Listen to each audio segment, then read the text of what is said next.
Ladies and gentlemen, welcome back to Grime and Game. This will be a different sort of video slash audio. For the most part, you can treat this as a podcast. I, Browbeat, became very excited at the very beginning of June of 2021 because I stumbled into a Netflix feature I didn't expect to see, nor the effect it would have on me, which is why I dragged in my co-host. Nutchucks. Say hello. Sorry. To check it out because it struck me in such a way that it got me thinking, and I forced it on a few others to say, "Dude, look at this, please, and let's see if we have some similar ideas and thoughts." And it has a very unique effect in making you consider your situation, making you feel, making you question, delighting you, and also making you want to kind of die, at least for 18 months, something like that. We'll be discussing Bo Burnham's Inside. And the reason I say specifically in those terms, because the marketing for this particular video feature does it a disservice. Bo Burnham is reputed to be a comedian who began on YouTube, developed on Vine, and when that died, just continued on along with the rhythm of the internet and continued his production, his witty skills, his musical talents into creating full-on comedy specials. And he went dark for about 5 years for reasons we might discuss later, and reemerged unexpectedly over this last year. Just this dropped. There was very little fanfare, very little advertisement, and yet here it is. But being billed as a comedy special is a false expectation. This, while Bo's entire lyrical comedic style has been to examine, critique, satirize, and take you upon a rhythm of melodic delights, this is something different. I would argue it's special. The current reception, just a few days after currently dating ourselves at June 7th, is modest, but people say go watch. And my urge for this instead is should an audience come across this video to engage our thoughts and see for themselves and make conclusions. Now, before we go too much deeper, Mr. Chucks, how would you say you felt before you saw this at my urging, during and after, just impression wise? How did I feel during and after? I fe- Before, let's say, dude, go watch this. I don't care, Brow. Leave me alone. it wasn't that. I would say that for me, like Bo Burnham is funny. I'm not always watching comedy specials, so when someone tells me to watch a comedy special, I'm gonna assume it's really funny. Um, this hit some marks. It made me laugh, made me chuckle. It didn't make me think anything like some people like. Oh, it's a deep political meanings behind it. I just find it as comedy and I get that he pokes at certain things politically, but it gave me a really good chuckle at certain points. So I will say this is it was pretty funny. Okay, Oh. fair enough. Again, I didn't say comedy special. Yeah, Just trying to avoid that expectation as much as I could. to me when I heard you say go watch this Bo Burnham uh, special, not a comedy special. Go watch this Bo Burnham movie. I watched it and I assumed because it was Bo Burnham, it was a comedy special. Sure. Easy expectation to make, which is why I try to word things very carefully most of the time, except when, of course, I'm tweeting racial slurs. I don't have a Twitter. Uh, I guess let's get into it. As a 90-minute piece of cinema, actually, much more of a almost like an indie production film. I like that it strongly implies that it's taking place during a pandemic year. At the same time, it never, ever, ever specifies as to why the person is stuck inside.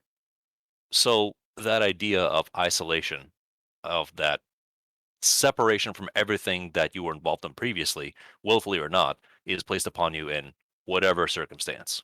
So right off the bat, yes, if you're watching this in 2021 or the next year, close to the event, it's gonna feel like, oh, he's talking about what we went through.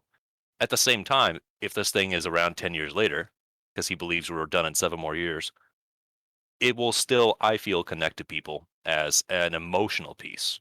Because the physical specifics, the verbal specifics of what's being referenced here and there throughout the special, yeah, they're contemporary, they're in the now. But this is coming from someone who, by their own admission, has turned 30 this year, looked back upon their previous offerings, especially from their being a juvenile self, and really is looking to not be so transient with making goofy, sex oriented jokes and instead saying something a little bit more critical and self meaning. So we can take this a little bit chronologically. We don't have to suck every little piece of material that's here, content, if you will. No, But let's launch with Chuck's, based on your early notes or maybe your overview. What are some of the major themes that were tackled during this video? the biggest themes that I saw was that he was poking fun at a lot of things that people have done, and well, since he's technically been gone from doing specials or comedy or anything of the sort, it's been 5 years, like we mentioned. Him poking fun at the societal things that have become big, uh, gaming videos, live streaming for games, um, reaction videos have become big, Instagram, sexting. He pokes fun at all these, and then he pokes fun at a lot of the things that are happening in the political spectrum. Like I mentioned at the beginning when I started talking, he pokes fun at white people being the center of attention, as he puts in one of his songs that white Americans have had control for 400 years. Maybe we should take a back seat and shut the heck up. And then he stops and goes, "Nah, I'm bored," and he keeps going. And he's poking fun at these things that a lot of people are saying, "Hey, you guys should be doing this, or something should be happening, or this should be different." And he's just like, "I'm gonna keep poking fun out of it, and I'm gonna show that I can help people by it being comedic while doing it." And I enjoyed when he was doing that. It was a lot of good things. His first song, just and specifically pokes fun at that. He and everything that he did on that song was just great to me. The music and everything. It keeps you thinking about other objects and topics while he's going through and poking fun at different things. He did. I used a lot of sight gags while he was doing it. So to me, the songs and everything he talks about in this movie uh, were unique. Well, weren't unique. I haven't really seen a person recently use prop gags and anything of the sort. But like I said, I don't do comedy that much.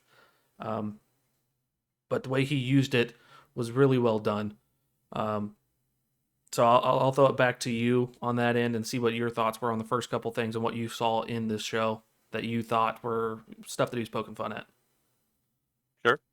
Sidestep just a little from this. Mm-hmm. The Bird's Eye View is a one-man production of what I consider to be much closer to a musical album than typically. Most of the time, stand-up comedians, when they have sets, the sets are structured and they have a few ways to improvise if things go sideways, but there is a rhythm to their jokes.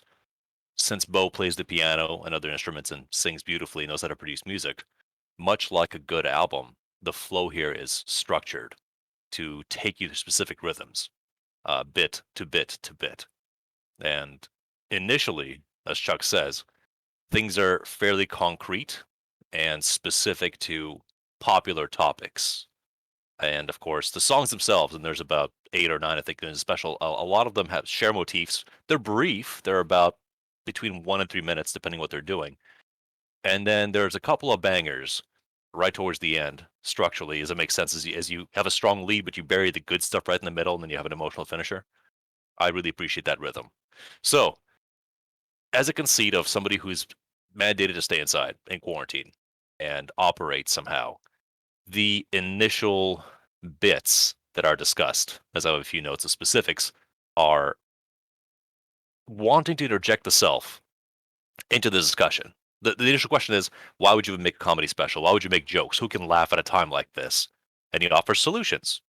Oh yeah, I'll call you up and I'll tell you a joke that will fix everything.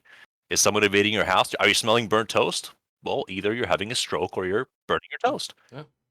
Not constructive, but well-meaning, if let's say poorly considered options. And this is turned as an instrument from a person who's a comedian, but realistically, how often do well-intentioned but stupid people interject in situations where they want to contribute so they feel good about it? And the tone of white guilt, if you will, is something that I don't necessarily engage with the same way that contemporary America does. But it's put in many times throughout the early and middle themes as if whiteness is part of the problem. So I interpret that instead as a any other domineering characteristic of whoever's in charge, and then think to yourself, if I'm the controlling party, if I'm the man, if you will, and I want to go fix a problem for someone else, who am I to do so? And we'll get to a little more Socko later on. But to me, as I enjoy all kinds of humor, just the tight, narrow joke of a Jew walks into a bar and I saved him a seat is the sort of tame, hey, look at me, I'm doing better, I'm reforming, right? Why don't we all do this? I believe is more of a satire. And Oh, what it I want to definitely say is. here, yeah, go ahead, Chucks. No, no, I said it definitely is. The Jew joke of him saving him a seat is definitely a satire on what's politically happening nowadays. Like, look at me, look at what I'm doing. I'm becoming better, and everybody going, there's no need for that. And it's a satirical thing of like, hey, look, just if you're doing something like that, yes, this is funny, but don't do it. And I like the satire and how he plays that joke. And I think something really interesting here is you typically, when you have portrayal of a comedian, you look at a artificial personality. Yeah, it's them. Their material is them, but you don't assess them as a person completely. There's that suspended disbelief state where what they're talking about comes from a personal place, but it's spoken as a character or a persona, which is when comedians confess to actions that are considered to be harmful or illegal. You don't immediately rush the stage and say you're under arrest. You say, oh, this is a joke bit. But when you have a performer who has written their material, meticulously worked over it obsessively, you might say, over the span of about a year, and they're performing, and it's hard to tell how much of this is fully performance or how much of it is somebody being trapped in an actual situation. I believe it's more of a performance, but it is genuine. Because when you put on the show in the upper left, the qualifying tag comes in that would tell you, hey man, this one's got violence, nudity, and drugs. The only advisory here was suicide. And I thought immediately that was a tone setter because we start so positive in the beginning of the show, it's going to take us places if you want to go along for that ride. So yours notified as suicide. Mine only brought up nudity. Well, maybe my household is more depressed than yours, Chucks. Uh, Maybe it's my overall mopedness, but it's interesting to see, and once again ties into the themes of informational divide. As a sidebar, if you haven't seen Social Dilemma, go watch Social Dilemma as a piece of this conversation. So when Bo decides to get serious and break out his polo shirt and his notepads and his drawing boards, he starts asking the important questions like, "What if dogs could vape?" And goes about hatching a plan of how to transform the comedy landscape into a healing force. And yes. follows is rapidly set visual montage of many gags that you'd have to slow down and take a look at. Malcolm X, Weird Al equals him. Well, no. It was a Venn diagram of two Yeah, overlapping pieces. yeah, And describing visual bits in audio format, I mean, what are we doing here? yeah. It's difficult. It's worth enjoying as a rapid fire pace, but then I get to pause on a whiteboard that has branching ideas for whatever you're going to make next. And one of the bubbles reads Robert De Niro literally eating human shit. That that's worth pausing for and seeing what else is on those board. Oh yeah, Um, I could say that. one of the Yeah. one of the quotes literally says, "Funny jump cut monologue to front-facing camera, ending with breaking character while laughing to appear casual." As in, you know, TikTok, YouTube, whatever's currently happening. It's a format, it's a style, and you may be eating this up without ever considering why people use this style frequently, and it's because it's proven to work. You get to disassociate a little more from yourself and think, yeah, I know this person. We could hang out, and you form a parasocial relationship. Chuck's pointed out that he was doing some very important calculations using two different figures. Yep. 69 and 420. A hilarious sight gag that most people are probably going to overlook and not notice and just listen to the song. But a couple Yeah, times through, you're going to notice it. You're going to be like, okay, let me. That's why I like watching things multiple times, especially certain comedy specials like Bo's would be one that you would want to do, or special in general. I'll stop calling it a comedy special. That you're going to need to look for these sight gags and visual gags to actually get the full thing and get all the jokes that he's throwing out there. you don't get sight gags during stand-ups most often. You might get some mic, glass of water directions, some audience, but this is a different sphere of comedy that we don't see as much anymore, as Chuck's have mentioned. It used to be a lot more of a lampoon in unspoken comedy. That's almost going back to Three Stooges. I mean, it's happened since then. But when you go into a literary prose, when you're making commentary, it's not often that you get to deter back into song and props. Uh, in addition, yeah, interactions between there were two bubbles touching in the best troubling way. One of the bubbles on one side was interaction between subversive cartoons from men in their 30s. A different bubble said hot teen boys being goofballs, and the linkage bubble that said you would love it, suggesting perhaps that, as some would know, growing up with fandoms and the things they treasure and love from cartoons, collectibles, comic books, sports cards, memorabilia, whatever, that's sort of the target audience for something that would be like, hey, this is subversive storytelling. Also, you miss being a kid. Also, you might want to do something inappropriate to said kid. What? No, that's not me. And yet, advertisers would convince you otherwise, little by little. Uh, the equation of comedy equals tragedy plus time.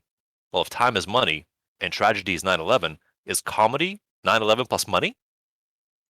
I never noticed that one. I didn't see that on there. Again, blink and you missed it, but that's why I went back to say, okay, I know there's funnies happening in the background. How many funnies can we find? And I know it bogs down the pace to do that. Let it wash over you the first time around. Just let it happen. But once the doubt of being funny at a time like this is resolved, we start seeing more visual gags in the form of sophisticated lighting, like lasers and hues. And more of this will happen, I think, as a intensifying journey inwards. This is called Inside. Get it? Uh, he will take a pause to tell the camera that he's been working this for a couple of months, and the framing is he's sitting off center, and the camera ostensibly is looking into the mirror, and you're seeing a reflected image, and the audience is given a chance to understand they're sitting from the perspective of the equipment at all times. So no matter how intimate or close, you are the camera, you are the viewership, as you are watching the show, you know. But again, this creates a separation that I hadn't really considered the first time. So, and it's also the first whiff you get of the suicide motifs because he says, "Yeah, I'm just going to do this project instead of thinking about eating a gun." And quickly sandbags that on with saying, "Yeah, this is not like a professional production. There's no audience, there's no crew, so don't expect any professional." And then it's an awkward transition to the next scene. Easy, And smooth again, transit. Boop, it just cuts. yep, it just cuts away. And that's a good silly gag. He uses this again later on, but that's also a familiar maneuver where you say something uncomfortably real and then you just swallow it up with a joke. Don't worry about it. We're all fine. And then as you progress through the special, you get to see more and more cluttering of equipment as you need to make these gags and these particular setups and bits. But also, in isolation, didn't your own living environment also get a little more cluttered as you just got stuff to ignore the outside? I Me, like that as a visual motive metaphor. Maybe not Chuck's. Maybe he's a neat man. no, no, no. I wouldn't say I'm neat. I would say that it's slightly different for me because when everybody else was getting thrown inside, I was getting thrown outside because of my job. Like, hey, you got to go do this, and you got to go be active. You got to go do all these things to get this job. And when I finally did that job, everybody else was still stuck inside. And I'm going, well, my job now requires me to go outside and stay outside. So I And I that's I get it though with what people did because before I got my job, 4 months of sitting inside was rough, and this is right as the pandemic started. So I get his understanding and feeling of God. This would suck, and this is terrible. This is god awful. But for everybody who spent a year inside, I don't, I can't relate, unfortunately, but I understand it slightly. we'll see. 4 months is bad enough. To some, 1 month is bad enough. But to refer back to the universality of the theme, it doesn't have to be a virus that keeps you inside. Whatever circumstance leaves you alone and separate, as an illness or as a choice, or hey, we need you to be just an inside worker and work from home, but you have to be on all the time. So basically, you're just living behind your work terminal. It relates, it scales, and you were sufficiently fortunate to be on the fortunate, questionably, on the other side of that rhythm where people suck more, so you have to go deal with them more intensely. But at least you're not in there. Whereas others might want to be outside, but they can't. So bad all around. But I like the tension. Oh yeah, most Uh, def. there is the next vignette, if you will, is FaceTiming with my mom, and this is the first time, but not the only time, that the aspect ratio of the screen changes for a vertical phone feed, and you end up having three images overlaying side to side. The motif of the song is that it's a nothing interaction, but he's made time to spend time with his mom as a courtesy or family time. Can't go visit her, be on the phone. Undercut with, "Oh no, this old generation person doesn't know how to use the phone. It's all awkward. We're just gonna throw in like an estranged father joke in there. How That's you a doing, son? Yeah, doing fine. That's the deepest conversation we ever had." Yep, I was gonna say that. Yeah, it's I like this song for that fact that it pokes at what links people were trying to go to during this pandemic, early on or even later on, just to get that human interaction, talking to your family, FaceTime, and then when you get to that moment, you start getting frustrated because the people you're talking to, the older generation, may not know what they're doing, have their thumb all over their lens, try to pass you off to someone else thinking it's fine, and then it's just you're struggling to just try to find that person to talk to and but you're trying to solve it at the same time. So it's a never-ending loop of being screwed. And I liked how that was funny. And he uses the gags, which have been going on for many years since video calls have been going on. That oh hey look, this older generation doesn't know what they're doing. So oops, oh well. Like we just you go on, you go through, you keep struggling to get it done, and you just deal with it until it ends, and then that's it. Like okay, I got my interaction for a bit. I'm gonna cancel everything else. I got my interaction. I'll go from there. It's kind of how I took this song, and I enjoyed this song. I thought it was hilarious because I've been through these situations. And canceled one interaction to be in another interaction. Yep. At first being pitched as a positive thing, because I'm gonna spend time with my mom, but then the lyrics will change at the end to wasting time FaceTiming with my mom, because it's a damned if you do, damned if you don't situation. You feel bad if you don't do it. In the middle of it, you kind of hate it too. You don't hear any dialogue being exchanged, but the mimeography, their faces, you can tell they're just being frustrated. The camera cuts to black, and the lyrics say, "Oh, she's covering up the camera with her thumb." And you see him trying to mime like, just fucking move it, just don't get the thing, god damn it. And then the next cut is, okay, I'm sorry, I said I'm sorry. Those moments are, in any language, they're fully relatable.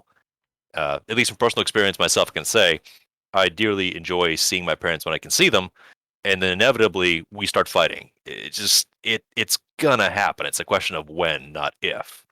Oh, most So in def. an interaction where you're on the phone, you're distant, you're not in the room, but then you just gotta find something that annoys you about each other. And it might take longer for some people, but there's something very true about that family friction.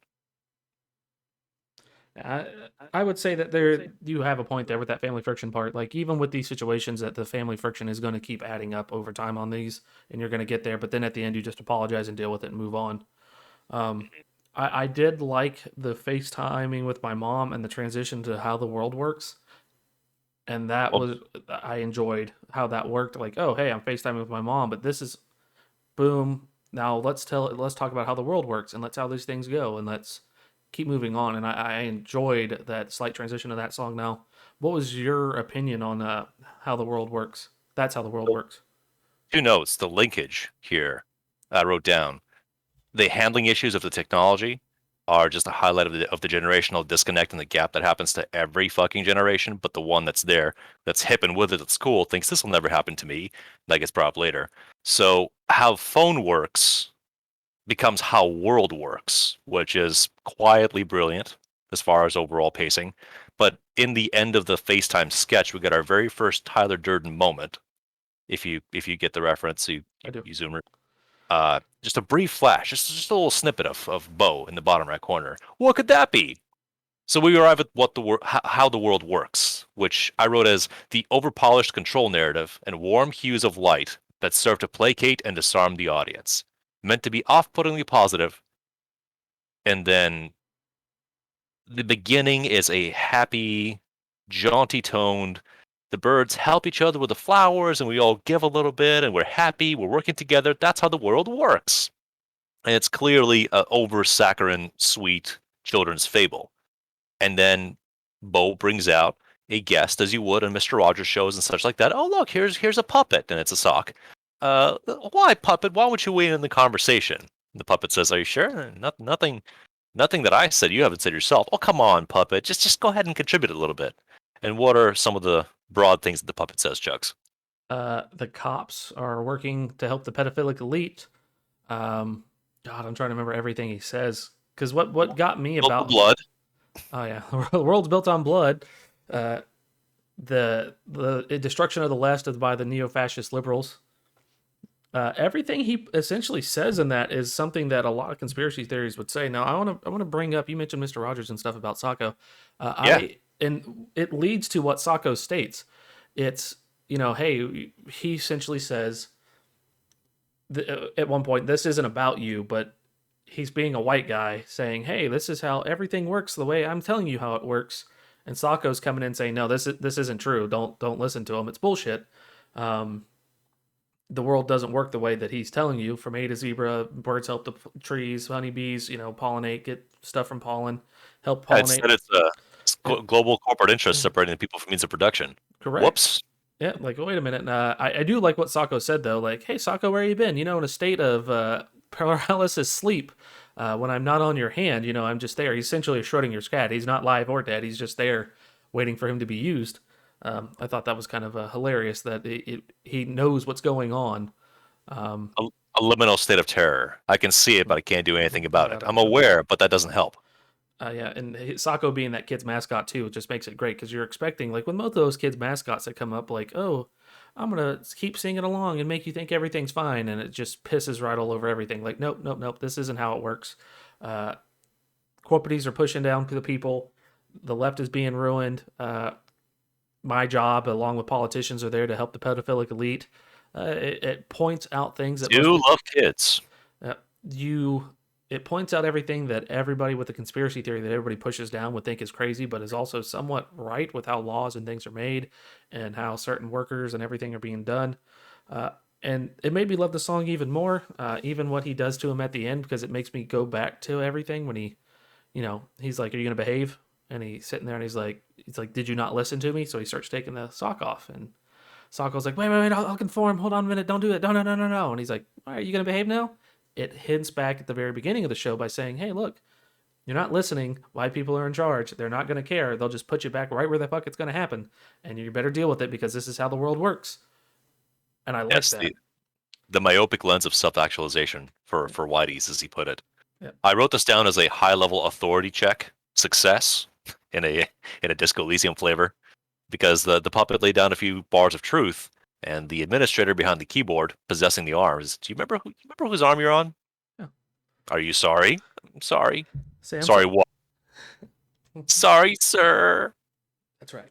And Because now, he's threatened with violence, in terms of go back to your box, and then once authority's been reestablished, it happens anyway. Sure, it's a Tom and Jerry cartoon prop, but that's also horrifying because the one spreading the mood and the messaging can ultimately afford to wipe you out of existence. oh yeah. So, like Chuck said, conform to survive? Question mark. And I like how he pokes at that. Now I do. This is probably from FaceTiming with my mom to how the world works into about the next two segments. I would say are the strongest points. And I want to ask you, sir, what is the question? Well, the question is, are you ready to get down and get to work buying Butterfingers? Indeed. Well, sir, The social brand consultant segment. who? The question is, who are you, Bagel Bites? I love that. I thought it was hilarious that he, being the brand consultant for modern day things, and him just going off like, the question is, will you work with Wheaties to fight Lyme disease? Wait, JP what? Morgan is not racist on paper. On paper. So to open this up verbally, Yeah.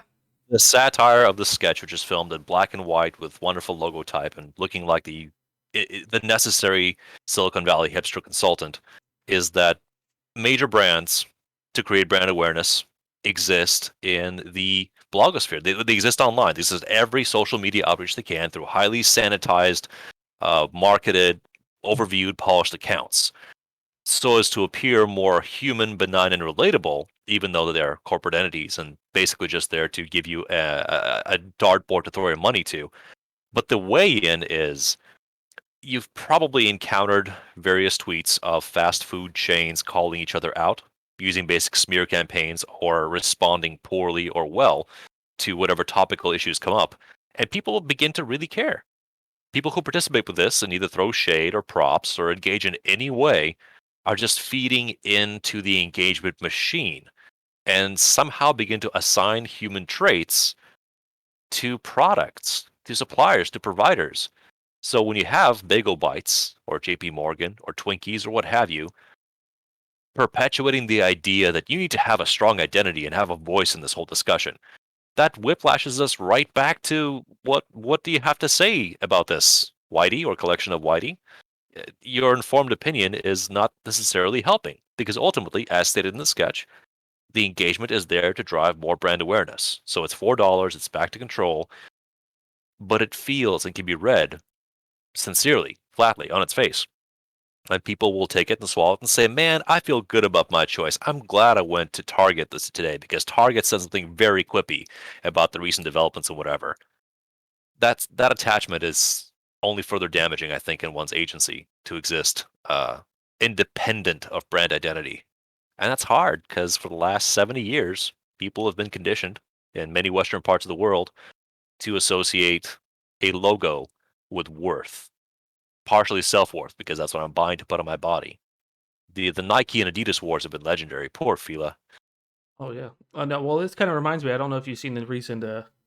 This reminded me of the whole new Levi's commercial about if we buy better, we can save more on clothes because global clothes consumption is at an all time high. And I just wanted to be like, you do realize if people don't think your clothes are better, that they might buy everything else that you can go bankrupt. But because you're saying, hey, we're Levi, you know our name, you should buy from us. So listen to us. We're helping the world by saying if you buy from us and spend twice as much from something else that is just the same amount of material, you're saving on global consumption. And that's What did Everard Clare say? Positive emotions, Harry. It's all about positive emotions. exactly. Hey, I feel good about this. Yeah. Unnamed Credit Union has been putting ads in a lot of my feed for most of the last year, and that really grated me because I think I asked before to you, Chucks, maybe on camera or not, why do we need to have the pre-slogan and the post-slogan? Because the message of the 40-second clip showed outdoor living during a pandemic, sunshine, good vibes, good views, nice car, well-dressed people smiling, having a good time, and they said belonging. Belonging is belonging. Belonging, belonging, belonging, belonging, belonging, belonging, belonging. Credit union. Let's belong. It might as well have just been that. The rhetoric was messy. It led to nothing. And why the fuck am I emotionally attached to our credit union? What is your pitch here? But the problem is, I'm me, Browbeat, and Chucks is Chucks, and we're a little bit more critical than the average bear. But even we're susceptible on some level to a positive sliver of imagination or feel to penetrate our subconscious that goes, yeah, I'm more inclined to spend my money here, and I don't know why. Huh. And that's a little bit alarming to me. But that's how we do. That's how it goes. So I want to mitigate that as much as possible. And raising kids in this world is a nightmare now, but Yes. that's neither here nor there. The question is, are you ready to fight world hunger, Pampers? Yes. Eat 'em shit. All right.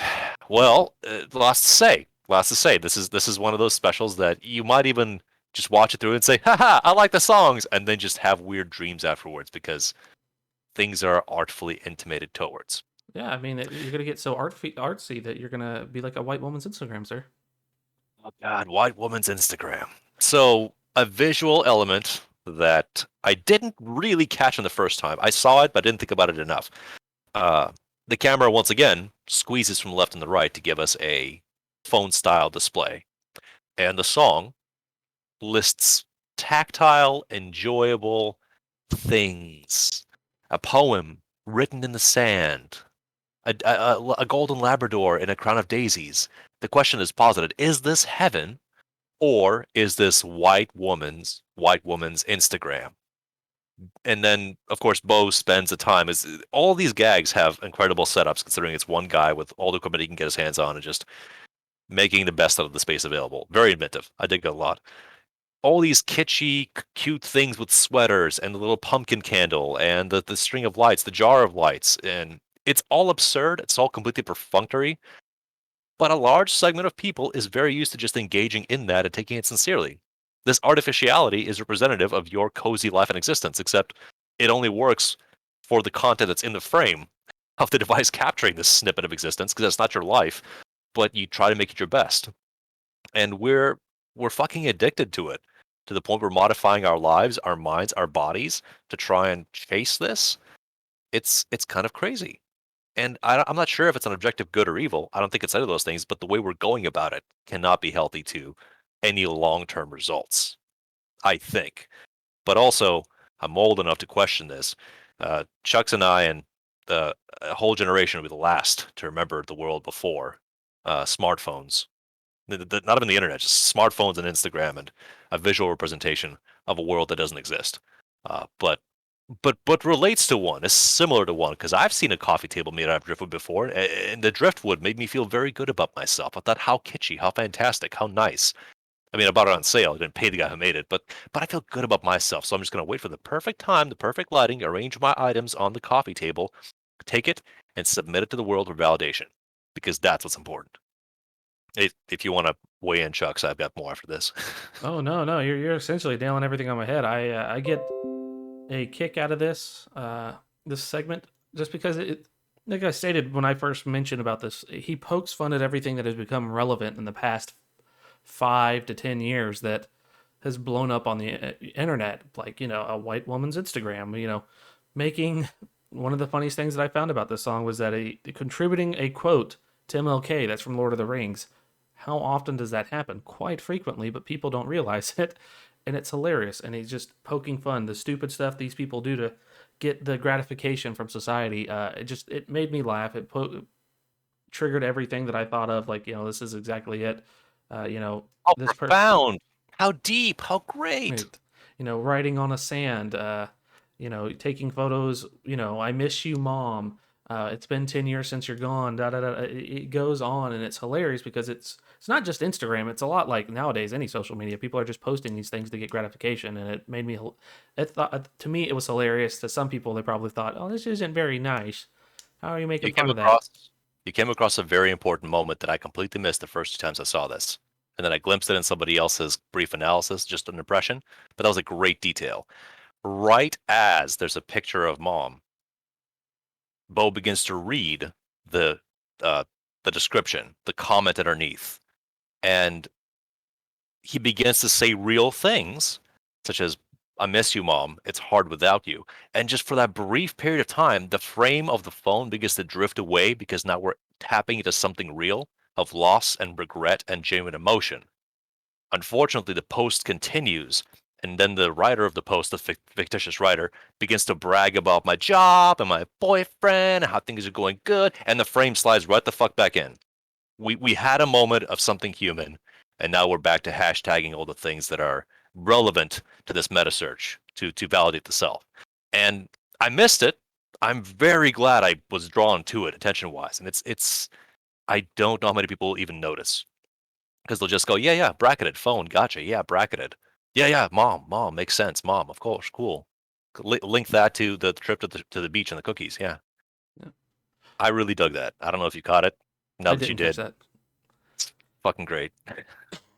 Excuse me. I'm sorry. There's a brief clip where he's wearing a shirt that says "My favorite position, CEO." Goes right along with the braggartry. I dig it. Yes. I thought that was hilarious. Let me ask you about the next little thing, the reaction videos that he is making fun of. Him having a reaction video to his reaction video to his song. I love the gag and how it is relevant still because I remember right about the time he left, I can't remember what their names are, something bros, started making reaction videos and they just took off. And they've been probably around a lot longer. I'm not the greatest YouTube connoisseur when it comes to big things like that, but they took off and reaction videos became the thing and everybody was doing it. And he nails it. Like, okay, like here's a reaction video of me to my song. Like, oh, that's really good. And then he's like, oh no, I'm just being pretentious and I'm just an asshole and I'm terribly sorry. And then he catches himself the third time through going, I do this to myself because I need to put myself down. So if I do it, nobody else can do it to me because I already beat him to it. And so that way I feel more comfortable. And he keeps poking fun and poking fun. Finally, he's just like, no, I need to stop this. I'm done with this. Nope, I'm done. No more. I can't keep poking holes in my everything that I'm doing. And I enjoyed Okay, that. I thought it was hilarious. good description. I want to backtrack a tiny bit and Mm-hmm. then meet you back where you left off. Good, good. I'm glad you enjoyed that as well. In the brief moment after White Woman, because it's a good song, the chorus is catchy, makes you feel good.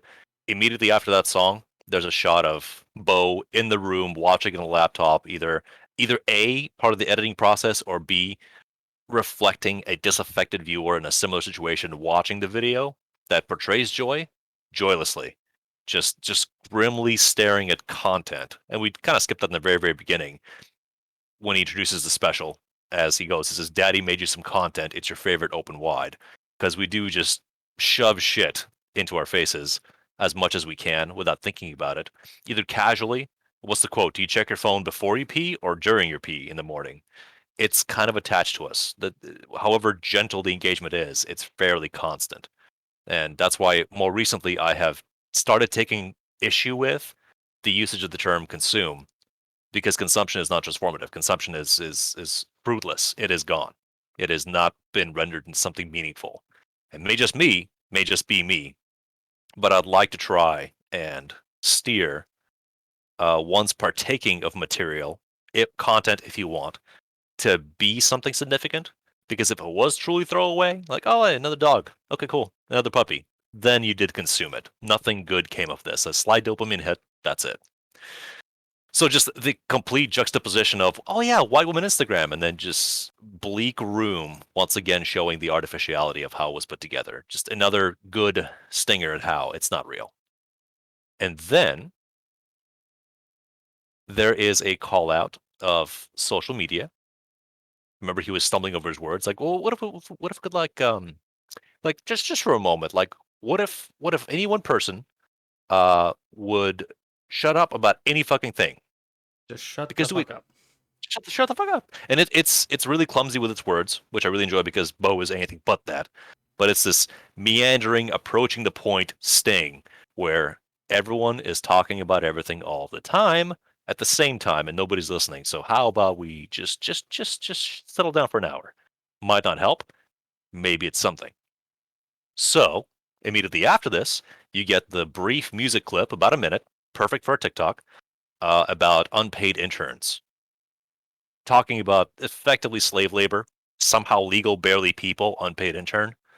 Can't afford a mortgage, so I'm just going to stream some Pornhub and see what's up. So it cuts very quickly. It's about a minute. What proceeds, as Chucks has said, is a reaction video. So Bo is centered on the left. In the upper right, you have the smaller, very familiar YouTube style refeed of that particular song. And the gag is it continues to loop so that it's a commentary of itself in the upper right continuously. And I rewatched it. I don't think Bo filmed 3 separate performances. I really think he planned it out in his head, and when he recorded it, his his own notes of what he'd be saying are seamless.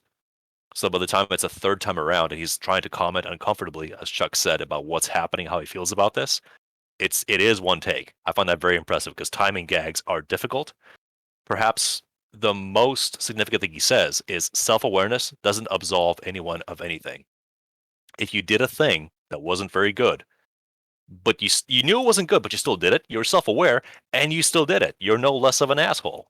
So as he talks about having a self-defense mechanism of attacking himself before somebody else does it, that's a very relatable thing for myself. Um, but I like the looping gag, almost being stuck in a nightmare. And of course, what better time to talk about Jeff Bezos than after a video streaming service gag? Oh yeah. What did he say, Mr. Jones? Uh, Set it up with the words. I believe he said, "Fuck their wives, cut their heads off, drink their blood." I'm Jeff Something like Bezos. that. Yeah, Well, okay. You like to jump to fifth gear immediately. Let me I do. I don't remember the whole briefly song. bring I it to remember third. that hit that hook at the end, which catches you and intentionally does. You're like, wait a minute, what? Well, he it shows a lot of frustration and pressure. As some of you might know that Amazon did exceptionally well during the pandemic here for weird reasons. But the camera pans out, Bo's in silhouette, and he's talking about briefly recounting Jeff Bezos's origins. Says when he was born, where he was born, how well he did for himself. Warren Buffett, Bill Gates, doesn't matter, doesn't touch him. You can do it, Jeff. Go for it. And then slips into fuck their wives, drink their blood, you're unstoppable. And then starts to furiously bang out a melody on this keyboard and goes to shriek. And the camera cuts off mid shriek. Into something far more pleasant, sexting. The sexting song, which I found utterly delightful. But again, Chucks, go ahead and set the pace through your mind how you engage with that particular material. How do I engage with it? I find it hilarious. Never did sexting. I was in I know it's still a craze, just not my thing. Even when I was in a relationship, never did it. But it's hilarious to me because it pokes fun at it. Like, oh, she sent me a peach. There's an emoji. I sent her a carrot. She sent me a Ferris wheel. Well, I sent her a ticket. Wait a minute. Wait. I think she hopes I understand that I meant that I wanted admission into her vagina, not that her vagina is the size of a Ferris wheel. Oh my God, did I fuck that up? Okay, never mind. No, she's good. She sent me a snowman. Why did she send me a snowman? What does a snowman mean? Are we old? What does a snowman mean? What is a snowman? Like, wait a minute. Then all of a sudden he goes, okay, now we're into words. Oh shit. Now we got to talk into words. Okay, yeah, da da da da. We're gonna talk. And now, oh wait, can you send me a picture of your tits? And then it just goes into Okay, now I did it, you do it. Like, oh shit. Nothing explicit is shown on screen, Nothing at but all. again, the suspicion, the expectation of something lewd is actually extra wonderful for the tension of the scene setting. Correct. And then he lifts up his blanket and he's like, "Oh man, all I got is my camera light on my phone. This isn't gonna make me look good. Oh god, it's a terrible picture. Okay, I'm gonna I send look her a picture of frightened. my face. Like, no, I sent you mine. You need to send me yours. So I send it. Oh no, my phone died. It looks like another night alone. One with my phone in one hand, I'm dick in the other. Like, When the phone dies, the screen goes black. It's a fantastic visual gag. yeah. And Uh, I thought it was good. That was a very good song, and it it's put almost like every one of these fucking things are good songs. almost it. But what I love is that it's how some people are so self conscious, but they want this. Like, I need to get something from this person that I'm talking to. Oh wait, no wait, hold on, wait. She may not like it. Oh god, what do I do? Oh man, shit. My phone died. No one can talk. No one can. She can't respond back. Oh well, I'm just gonna spend the night alone with my hand. Like, oh, good job, sir. It's hilarious. Like, you did good. It's from a male perspective, Yeah, white male, correct. if he has to be said. Uh, I like the line when it's still during this whole visual gag. There are projected emojis on his face on the background, so everything is just very familiar at this point. This will age out, I'm sure. Eggplant has come to mean something very specific in the emoji world. Trying to extrapolate meaning, as Chucks had said, what is a Ferris wheel? It's kind of abstract. Extrapolating meaning from specific identifiable objects and how they pertain to our speech. This special isn't English. You're listening to this in English, most likely.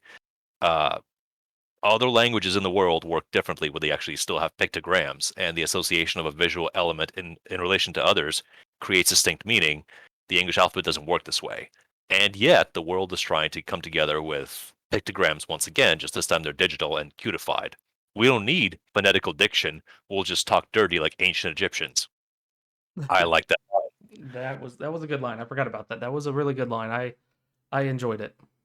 Now, the middle section of that, when they're texting words back and forth, there's a rear projection behind Bo of a full screen of words in the middle of this text. And if you were to pause it, it is the clumsiest yet somehow achingly familiar over explanation of, hey, like, I mean, I don't want to make you uncomfortable. I don't know, I get a little awkward sometimes, but like, if you could send me the tits, that'd be fantastic. But you don't have to. I don't want to pressure you. Just word vomit that completely kills the mood, which is why his dick looks frightened. Uh, but we go through the three acts. One is pictures, two is words, and three is pictures again, but now of people. And what I really enjoyed about this is it's funny on its own. But if you take isolation into account, you ache to be with another human being, and you can't be with another human being for health reasons. But you're horny.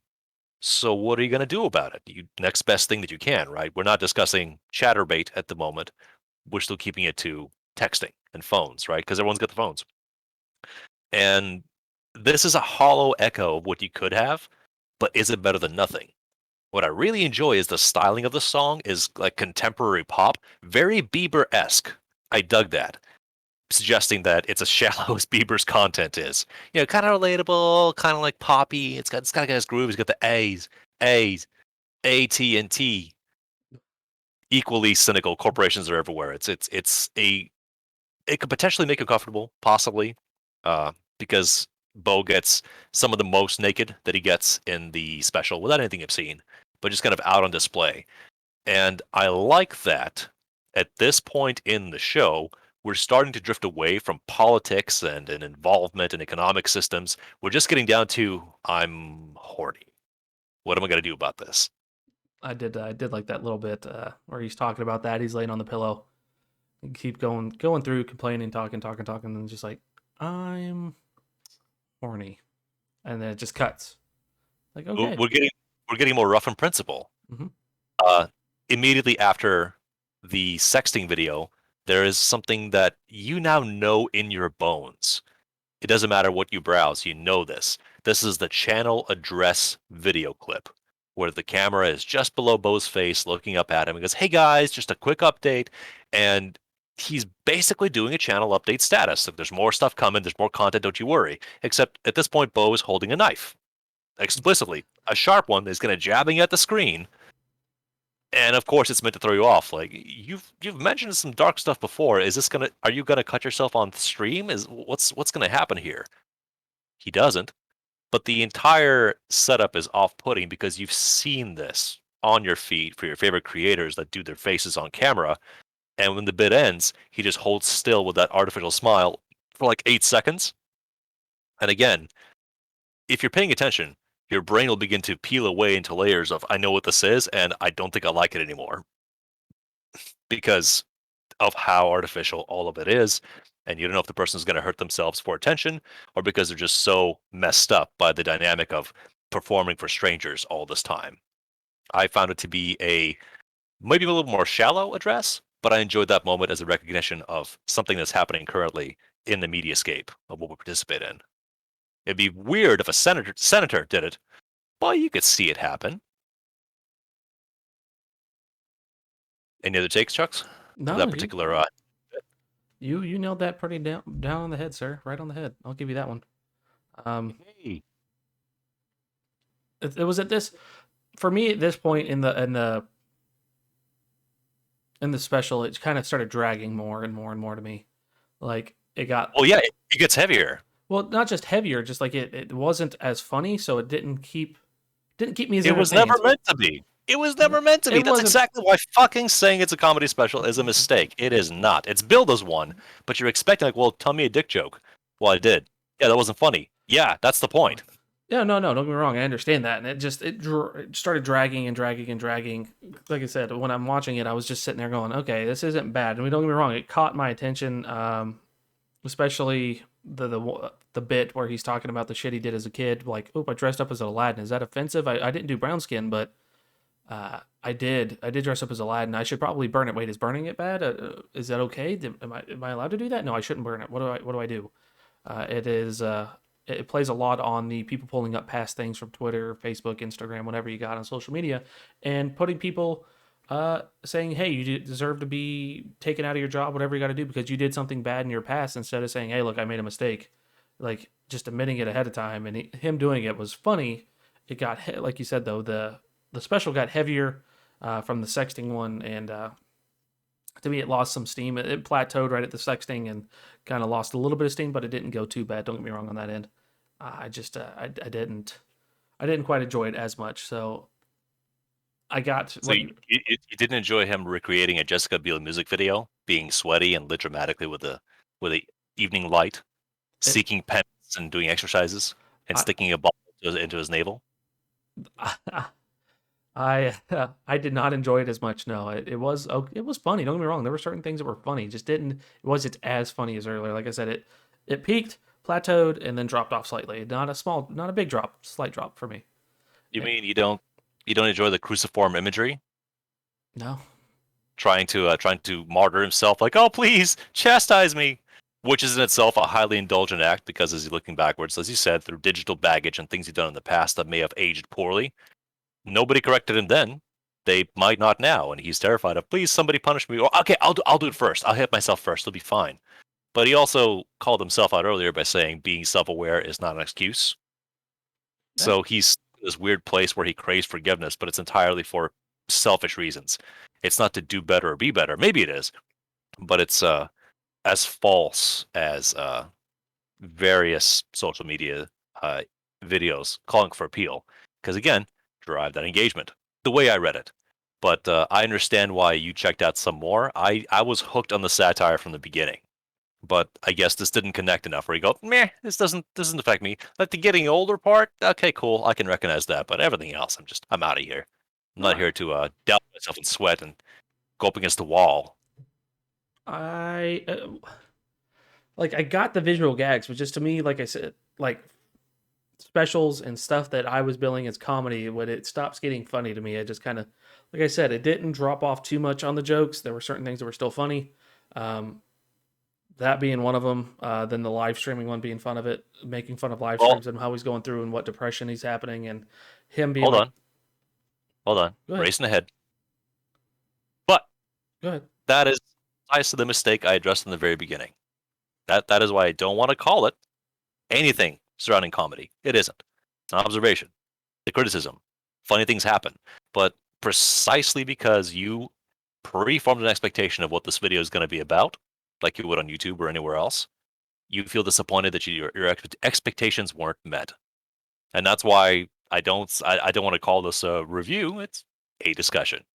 We're recounting what's happening there, but I like to be able to grapple onto the little tidbits that make it something distinct, as opposed to talking about a Chappelle set, which is airtight, fantastic commentary. He sets up the jokes, everybody laughs. He tells you the punchline starting out, and you still laugh when the punchline re-arrives.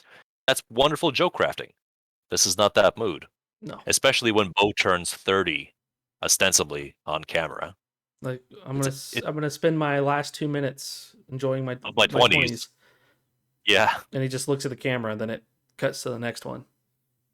but that's not a funny. That's a real ass moment where you're confined to a space. You think to yourself, well, this is a significant thing. That this is major. I don't understand what's going to happen afterwards. I guess I'll just nose to the grindstone, keep on going. Yeah, And being alone is he starts showing up a lot more in his underwear, alone, exposed and vulnerable. And beard he getting calls thicker. himself out again.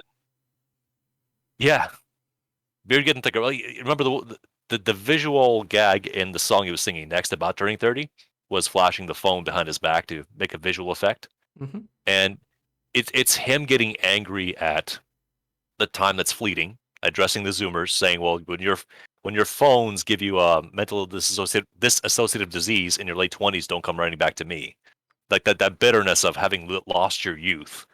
Um, Saying his friends are having children with regret because he hasn't yet, maybe he doesn't want to, but it's also putting him in further isolation from his peers. And then just another dig at turn 30, do this for 10 more years, turn 40, and then I'm out. I'm I gonna am kill out. I myself. can kill myself. Once again, think, Bo, are you okay? How much of this is a performance? Immediately after the gag of killing himself is a legally defensible statement of not killing himself. Like, I don't want to do. I'm actually gonna do it. I'm not gonna do it. Like, Yeah. I talk about it, but it's not real. If I could die for a year, for like 18 months, I'd totally do it. But you The don't come back. audio part of it is that. When you But there's a. Go ahead. Yeah. no, the gag that he does, but you don't die when you come back. Like, but so that wouldn't happen. If So you could, yeah. But what we don't really think about too much is in the moment he's doing this, he's talking away from the camera for the most part, just sort of doing one of those candid, I'm talking to an interviewer off screen selections. But then you see that feed projected onto Bo sitting in a t shirt later with longer hair, kind of halfway on his phone and halfway listening, truly stuck in a selective limbo because he might be looking at the statement thinking, well, what if I actually want to kill myself? Or something else entirely. Point is, he can't even hold his attention onto a single clip. He has to be distracted by his phone or whatever else is happening. But even the phone is, he's so tired, he doesn't want to commit to anything else. And again, not a funny moment, just a very real moment because people are like this. I'm sure you've had a conversation with someone talking in person, and out comes the phone. Hey, I just gotta check something real quick. I personally take some offense to this. Some people don't. They've gotten used to, yeah, it's like smoking. I'm addicted, you're addicted, we're all addicted, right? So fuck it, who cares? But somebody else might not be addicted, and they might think, can we please have this moment together? Anyway, something I also did not grab onto is right after that particular suicide disclaimer, there's an intermission, which is interesting to put into, as you say, comedy special. But here's the thing. The intermission is a visual I didn't connect to anything before. The intermission is Bo window washing. There's a glass plate in front of the view over the camera, and he's just wiping and squeegeeing. And seemingly it's out of nowhere. But what are we forgetting? What are we forgetting? We're watching this thing probably from our phones, right? Not in a comfortable room, not in a theater. It's from whatever. So the intermission is, let me wipe that lens off for you, buddy, so you can stay with me here. You disaffected remote fuck. After all, in all of this, what I'm saying cannot be proven untrue. You're disconnected and you're away. This is all filtered. You might have swiped past this, but if you're here, let me just top you off. I enjoy that as a very grim piece of commentary that was so transparent, but tish. I didn't pick up on it in the first time. I just thought it was a little artsy thing to do. Guess what? It's still allegory with no words being offered. If you're just listening to the special in the background, you wouldn't pick up on this. If you're paying attention, you get something extra. Yeah, I would agree on that. I never the first time I watched it, I didn't do the same. I was the same way. I didn't put two and two together on that end, like you just mentioned. Even now, I slightly didn't see it that way, but now thinking back to it, it's like kind of yeah, you got a point. Like, hey, look, let me clean the screen off for you here, and let's keep going. No, no, you're You, welcome. you Don't you probably open another tab and you jizzed on it, so let me just go ahead and fix this for you before it gets too crusty. correct. And looking at it now, that's actually kind of good. The reintroduction brief musical sketch is the "Don't Tell Me I Don't Want to Know." It's a brief musical number. For the most part, the way I read it was the parasocial connection of a content creator. He will say things like, "What do you guys like my videos? What do you want to say? Put it down in the comments." I don't actually want to know. I just want you to steer this, and I'll just do my thing. Don't even worry about it. It's a brief thing. At the end, one more suicide illusion. But as a get the audience back with a musical number, it's just relatable enough. You ask sincere questions without ever really wanting to get the information as true feedback. Only only YouTube metrics that tell you how you're doing. So you mentioned Chuck's the Twitch stream commentator sketch. Can you I can you paint us a picture? Yeah, so it is a black screen. Uh, so when I first saw it, he's like, "Hey guys, today, I've been really recommended this game." You see this happen all the time, where he's talking, where someone's coming in like, "I've been really recommended," and it pops up inside. Now, to me, I'm like, did he pick the game inside to do this? But no. Then he comes in as he's talking, like, "Hey, really great game. Oh, thanks such and such for the 3 month subscription. Thank you so much. All right, let's get into this game. All right, we're gonna play. Oh, it's just a guy in a chair, and it's Bo playing himself in a room. Like, I guess this is where we start out at. Okay, X gets me up from the chair. Let's get me up from the chair. Wait a minute. Okay, X makes him cry, and he keeps making him cry. All right, go to the door. And then as he's saying this, somebody, oh, thank you such and such for a 4 month subscription. You're really awesome. Yeah, man, thank you so much. And he keeps it. It's poking fun of people watching somebody streaming, but by also saying, look at what's happening to people because they're stuck inside, they're crying, they're upset. What can we do? Depression sucks. Here we go. I'm going to play this character. Well, I'm going to get you through with it while you're enjoying my emotional distress. Thank you so much, everybody, for watching this because I am in a slight state of depression, but I'm going to show it in a different way. And I enjoyed that about that sketch. It was real fun to me, that sketch in general. And it's a glimpse of the moment, Yeah. right? Because Twitch streams are happening all the time. Sometimes even with Grime and Game. Haha. What Yes. I what I found to be upsetting is that he accurately portrays the disaffected manner of the person doing the stream. If they do it enough times, it just becomes a routine or a job, not even a hobby anymore. So while they're saying the words that are observational, like "Oh, this is what's here," or "There's a flashlight," yeah, I hate it when games give me hints like this. There's a complete detachment even there in facial expression or anything with what you're engaging with interactively. And the interaction with the chat is once again just call outs of, hey, you put some more money in my bin. I appreciate that. That's cool. I like that. That's great. As far as the content being portrayed on screen itself, the simulated game the Bo plays, there are hidden objectives. That is, check the door, find a flashlight, play the piano, and cry 4 times. It says day 216, day complete. Simulating that sometimes in isolation, whether quarantine or not, your days become real slippery, and the 16 hours you might be awake slip by before you knowing. Everything is a blur. Everything is tiresome, and playing the piano made him smile. He likes that. Yeah, just there's your dopamine hit. There's your favorite content. That's good for now. As soon as it's over, oh, back to Shittyville. And what I found interesting, once again, just a little slipped in gag there. Turning on the flashlight really sounds like a handgun slide. Oh, yeah. Just one more little thing just to add to the misery of it all. But I enjoyed it as much as the recording video because, or the impressions video. Yeah, it probably will change in the future, but it'll be recognizable as a footnote of that internet at that time. Immediately afterwards, it's him trying to go to sleep. Just he succeeds in sleeping, but everything feels tired and morose. So the next day, he wants to do something about it. And the next song is Feel Like Shit. It's very colorful. He dances around. He doesn't say anything of substance, but he's trying to invoke a crowd, like he's singing somewhere where there's a, hey, ladies, hey, fellas. Who else feels like shit? We all feel like shit. Ha ha ha. Once again, savage yops crying out for people uh, that aren't there. So we're getting to the truly disheveled quarantine hobo status of things, because the next bit is sort of it's meant to be a vlog, but he's barely holding it together, not looking at the camera. So yeah, mental health is about to take an all-time low. Sleep feels good. Waking up sucks. And when he explains how bad he feels when he's awake, it's again a glitzy, happy, forced rendition of what a stroke must feel like, or maybe a heart going out.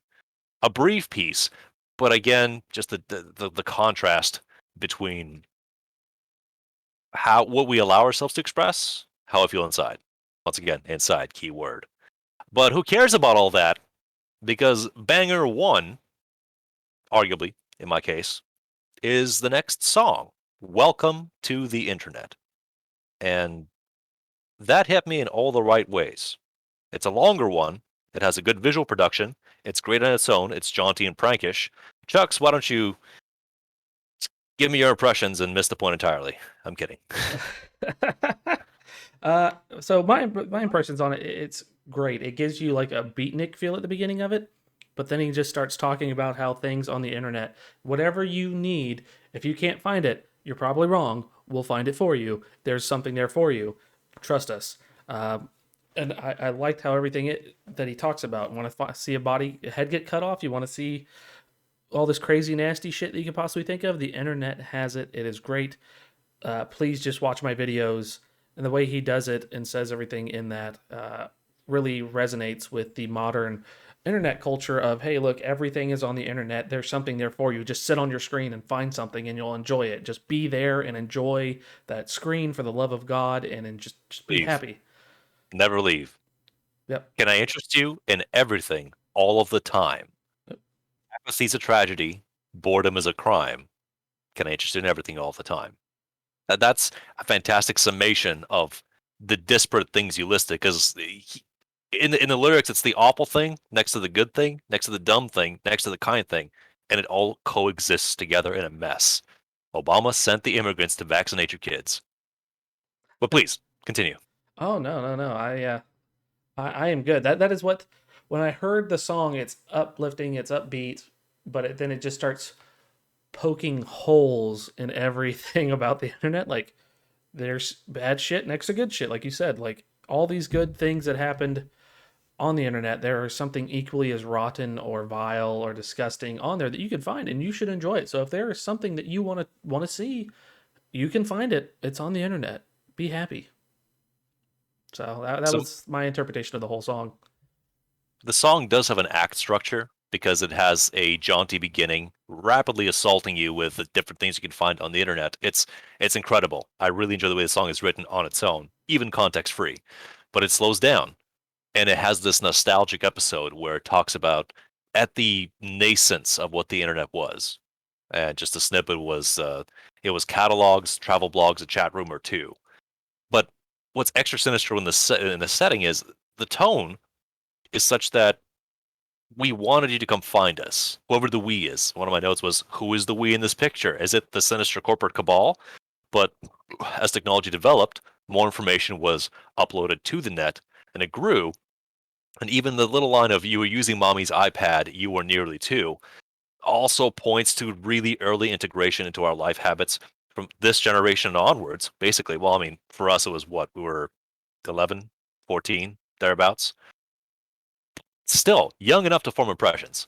You just this is available. Go enjoy. No responsibility, no limitation. Maybe the bad stuff, but there's plenty of ways you can sneak in really problematic material or ideas. Something that's not PG-13. Anyway, that aside, there's a moment that disappointingly in the comments I keep reading is, oh, the Disney villain song. And while they're not completely incorrect, it just shows how pervasive the Disney model is to the public psyche, where that's just the go-to image. Like, yeah, Disney villain. Who, the corporation? Because no, this is, I don't know about portraying this character this way. And Bo's wearing like these really sinister round shades with deep blue lighting with green dots. It's unsettling in the best way. And once again, all this is arranged in one room. So after the digression to a childhood of benign and kind and young and innocent internet, there's a fantastic maniacal laugh, as a villain would do, and then things ramp right back up into anything and everything. Just a glut of information that's nonsensible by the time it hits your ears. Your brain can't process it all. So you just hide in your favorite corner, observing famous women's feet, or whatever your thing happens to be. So, when that song hits you, and you go through it, whatever emotion you're carrying, there's got to be a breather. There's got to be a breaker. And a breaker is just a very close, candid, almost in your face vlog update where Bo voices a sentiment that I think we know in anxiety in our lives. And that is that he's never going to finish this damn special. He's been working on it this whole time, but now he might be close to finishing it. And the problem with finishing it is he doesn't get to work on it anymore. So he's never going to finish it. He's gonna be just unfinished, talking to nobody. Don't It will go on. Chucks, have you had anxiety in your life like this, where you poured everything you had to something just to kind of want to quit by the end? Yeah, I'm going through that now with this Resident Evil 8 review. Well, yeah. I mean, you have other options, but you defined yourself by a single pursuit so intensely that you're post burnout. This is your defining characteristic, and if it goes away, you don't know how to be a person anymore. Yeah, that's I understand that completely. You know, you get burnt out real quick on some of these things, but I uh I thought it was quite hilarious. You know, I seeing it was more real to me than anything because I understand his things. Like I'm just gonna be stuck doing this forever. It'll never end. Crap. What do I do? But And now it's ending. yeah, like the finish will be pending here sooner or later. Like it's only been almost a year since I started this whole escapade. You know, I'm just gonna keep doing it till the end of time. My bet. And Or how about I can't wait to die, which is a weird sentiment. Now that it's going to be real and you're going to die. Oh wait, I don't want this anymore. yeah, Another suicidal theme. Uh, Spaced nicely by Jeffrey Bezos' call out the second time. It's a congratulations song. He did it! He won capitalism! But my question is, do you understand what's up with the first suit? no, Bo's sitting in a big Chewbacca style Harry. I don't know. I'm sure it's something. I'm not privy to what that is in particular.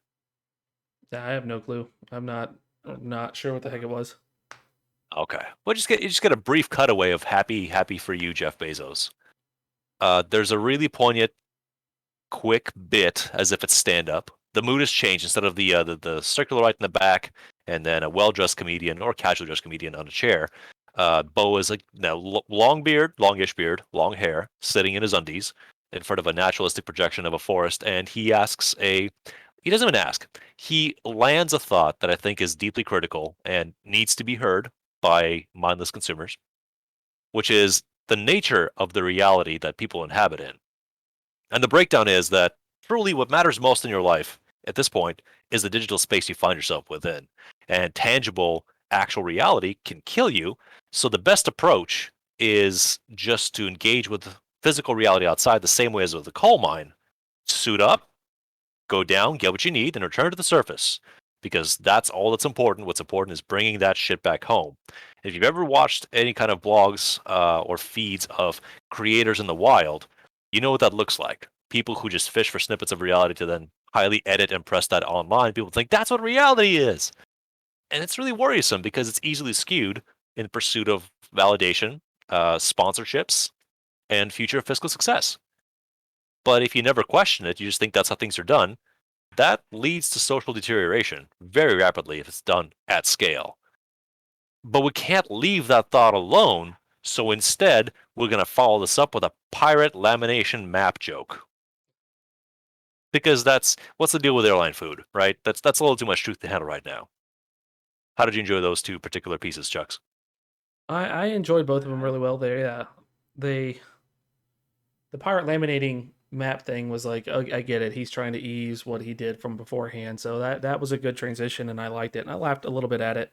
Um, well, like I said, by this point in the thing that I like, there were snippets to me that just peaked and said, okay, here you go. Here's this. Here's that. And those were things that I only barely caught because it was to me, it was just lolling on. It was just going through and dragging.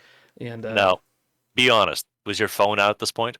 no, Well, oh, okay. I actually was sitting there watching it. Just to me, it started to drag. Like it was just even the first time I watched it, no phone out. I'm watching it. It just started dragging and dragging and dragging and dragging. That's also because you thought comedy special, and those things never go over an hour. And this No. is about an hour 15 at this point. Yeah, this is about So hour you're 15. a part of you is thinking, come on, what the fuck? Can we wrap this up, please? Slightly, and that So was that was my thing. Was like it felt like it should have ended about at an hour, and not just because it was a comedy special, but like I said, things it was only hitting on certain things for me, and it hey, just Chucks, yeah. the pandemic was supposed to be over in January. Pandemic was supposed to be over according to people like 4 months after it had started, but Yeah, sometimes things drag on, don't they? they do, and I Maybe it's also a message.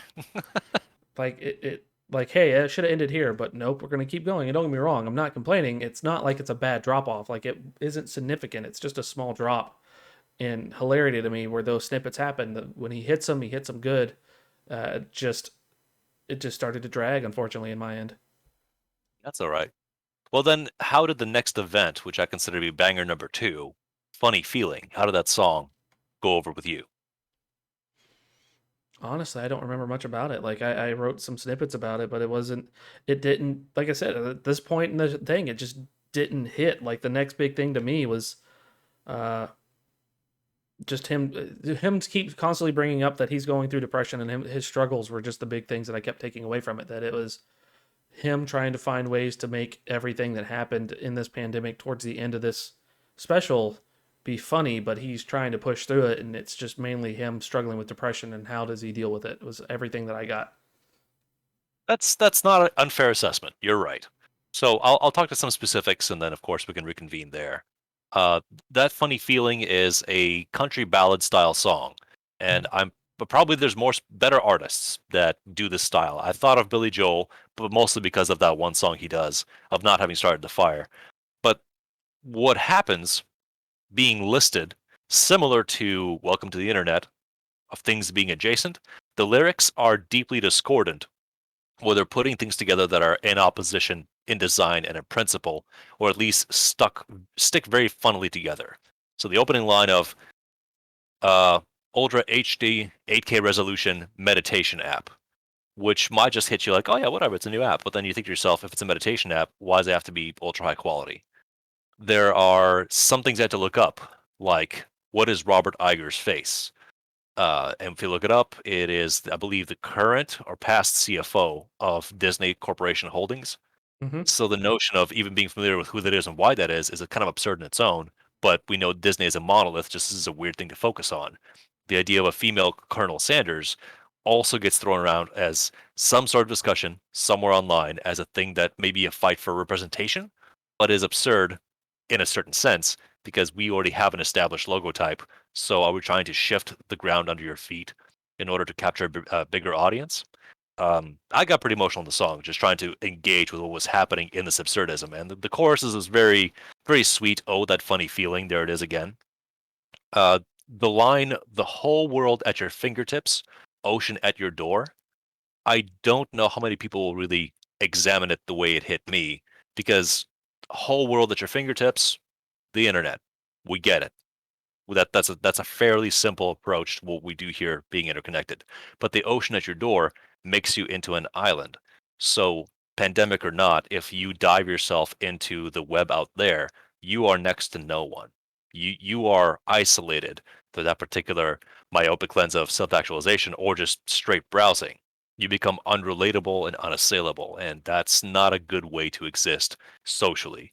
You can maybe find a way to make it work, but what if that's your only outlet, especially due to restrictions? So, very specific, wonderful usage of words. I enjoy it.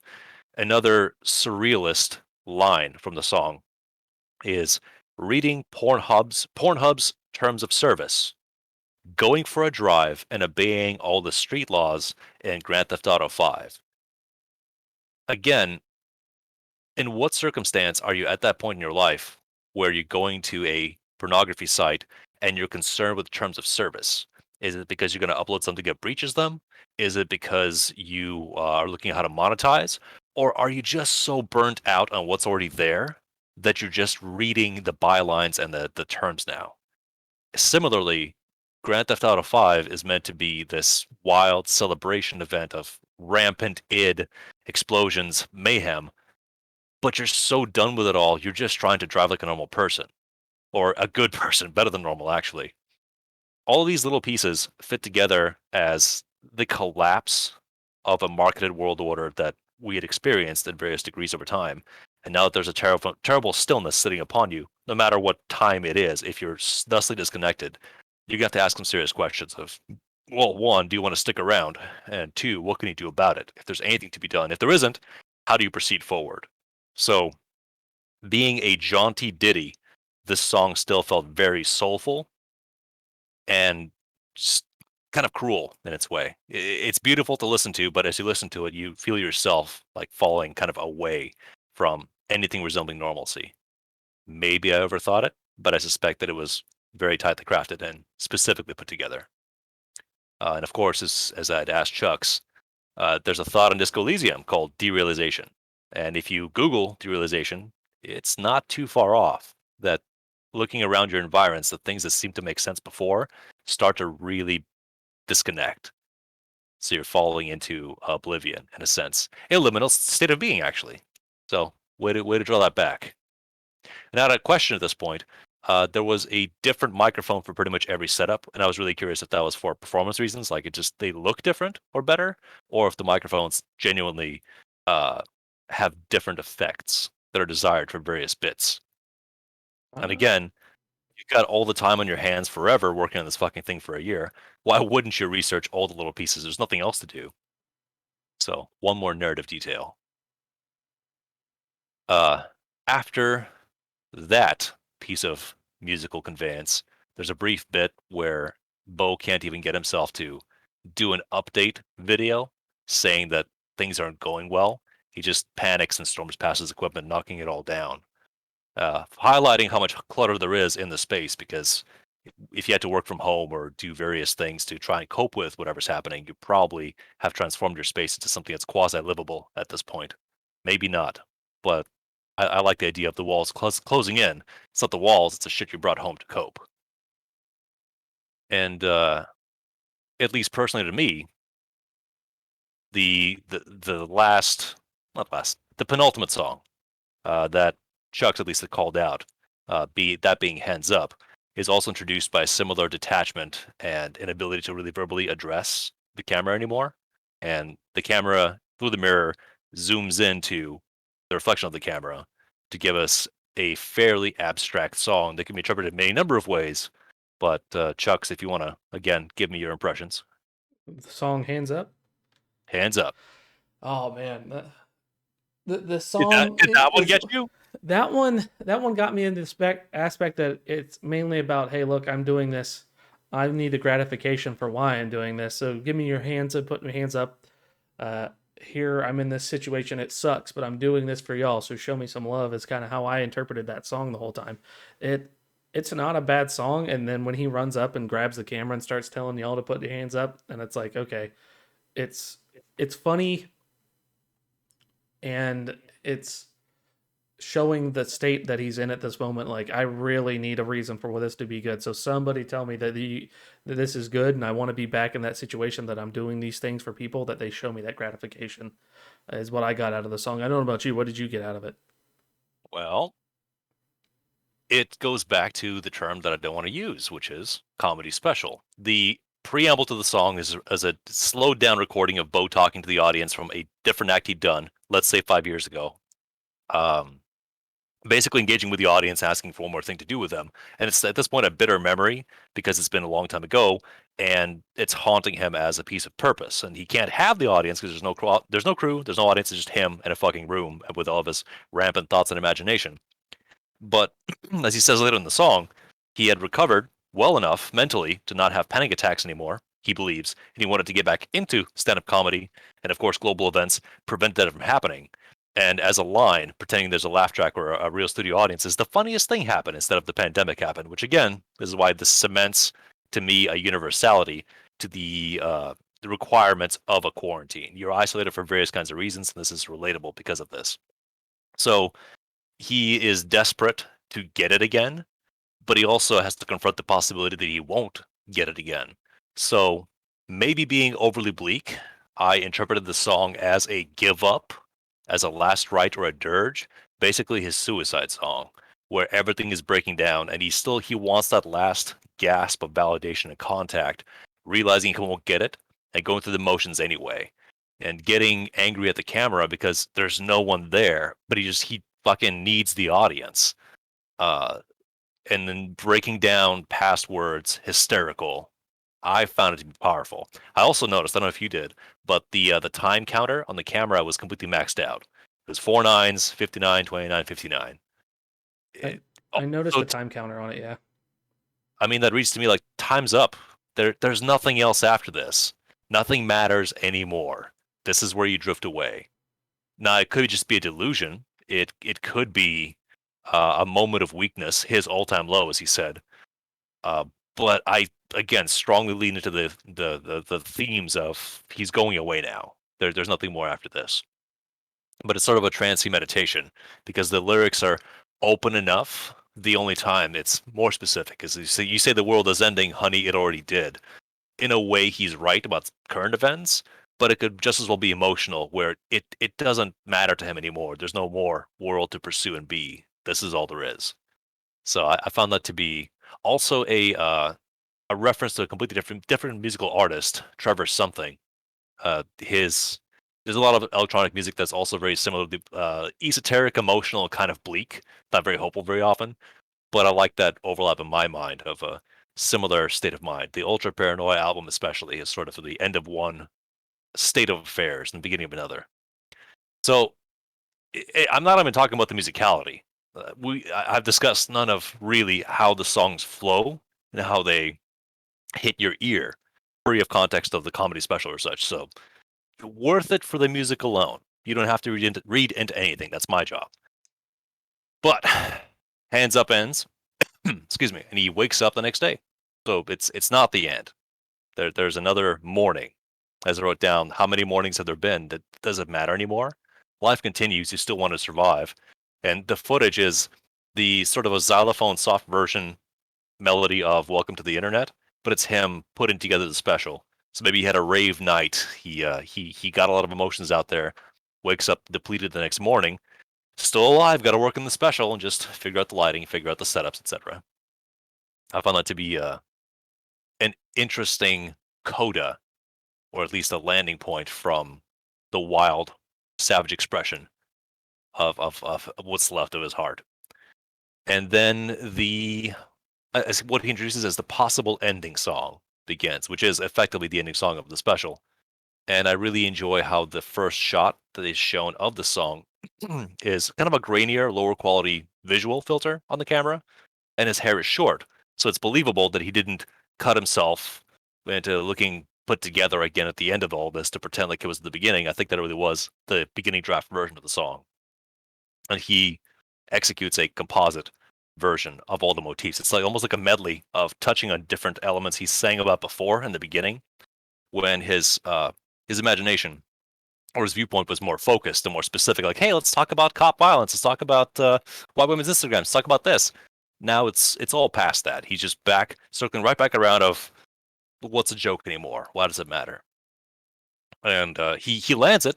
I feel emotionally. What do you think, Chucks? No, he definitely hits it. Like, what's a joke? Like, he when he circles back around and essentially says, "Hey, like I'm in this state. What is a joke anymore? Somebody tell me a joke. Help me out. I need a joke right now because I'm in a spot that isn't good." Um, I thought that was smartly done. Well done. It was well done.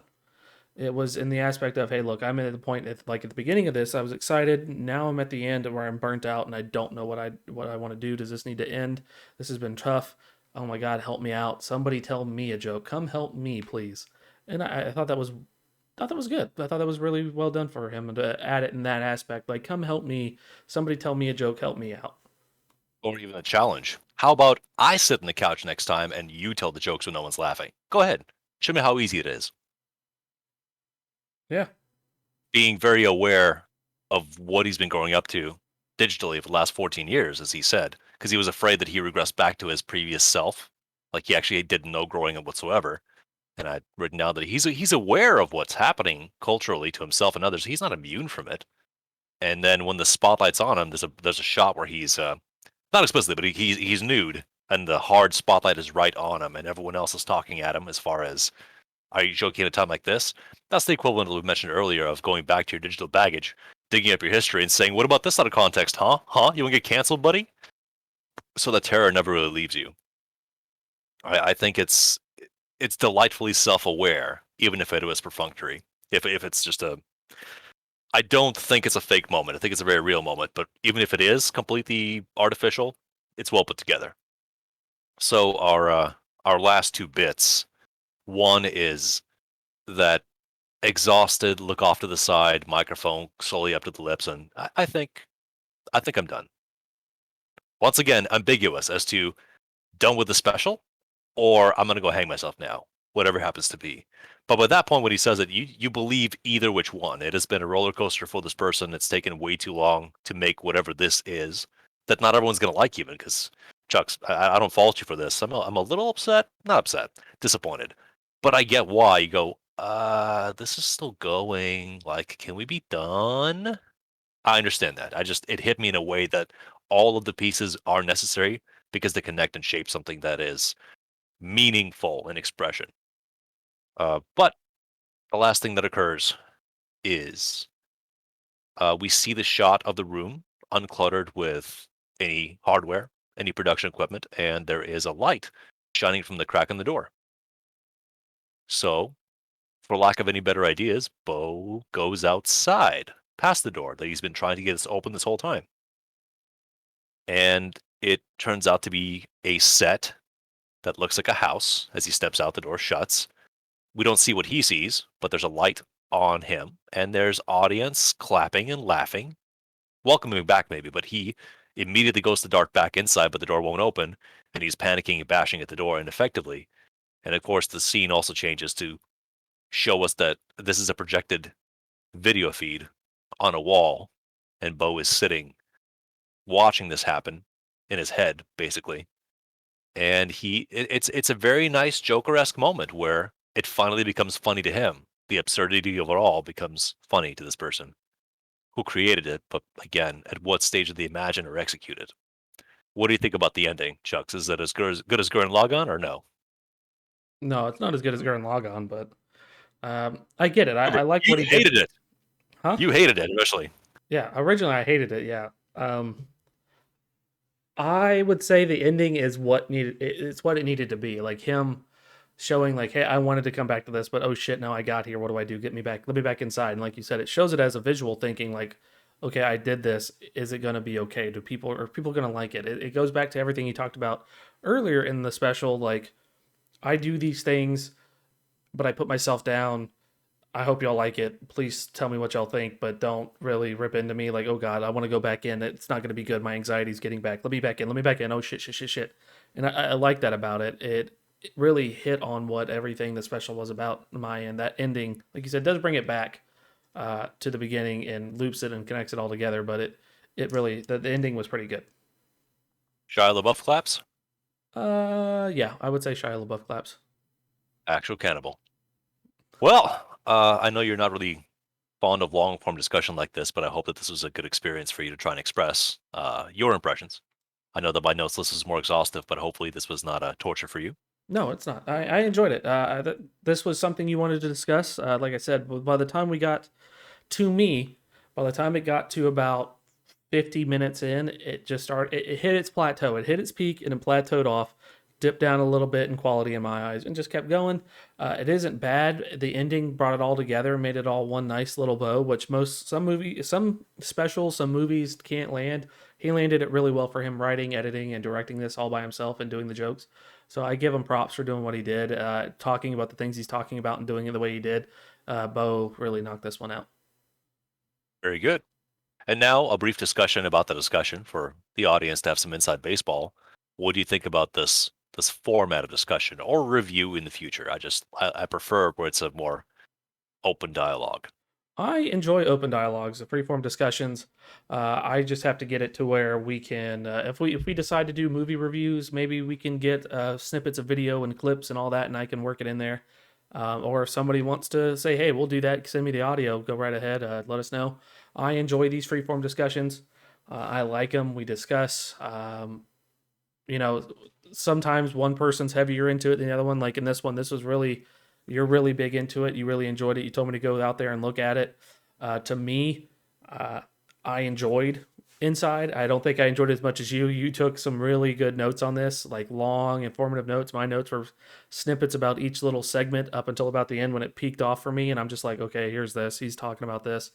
Um, but I still think these discussions are good and that we need to do, and something we can keep coming up in the future. I would like to think of something that we can do later on. So, what would be something you would want to watch next, or is this just something you want to find out random moments in time? You give me the forum here. I How you feel about the Ghiblies? The Studio Ghiblis. Yeah, I love the Studio Ghiblis. because we Um, discussed about a few different ones that you were showing your youngins recently. yeah, so I'll save that snippet there for a second here for the Grimecast. I like the Ghiblis. Just about everything they've done so far that I can watch, I've enjoyed. I showed my kids how I showed my oldest Howl's Moving Castle and My Neighbor Totoro. I really want to say what I told you the other day, but I do not need this demonetized, and I do not need to get in trouble being a cop. Um, I've also showed them. My youngest wanted to watch Kiki's Delivery Service, not Flying Delivery Service. I enjoy that. I will let you you pick the studio, so I'll pick the show, the movie. We did van art about this, so we'll go with How's Moving Castle as the next one. Okay, I guess I'll have to go rewatch Howl's Moving Castle and take even more notes. Indeed. But I think that one would be a fun long form discussion, and I like the. I'll probably bring in some things about the book. I don't think most people know that about this. They just know about it as the anti-war film by Studio Ghibli and Hayao Miyazaki, and it's I would like to challenge you creatively, so I'm all for that. Bring in a fresh perspective. Educate browbeat. yeah. I'll pick up the book a little bit, read into that, and then I'll watch the movie too. All right. Well, Nutchucks, thank you so much for joining me on this, and I had a great time emptying out some of my brain droppings for you to stumble over. Oh, I appreciate it, sir. I had a fun time too. All right. Join us next time for something possibly Ghibli-esque. So for Grime and Game, I'm Nutchucks. And browbeat. See you later.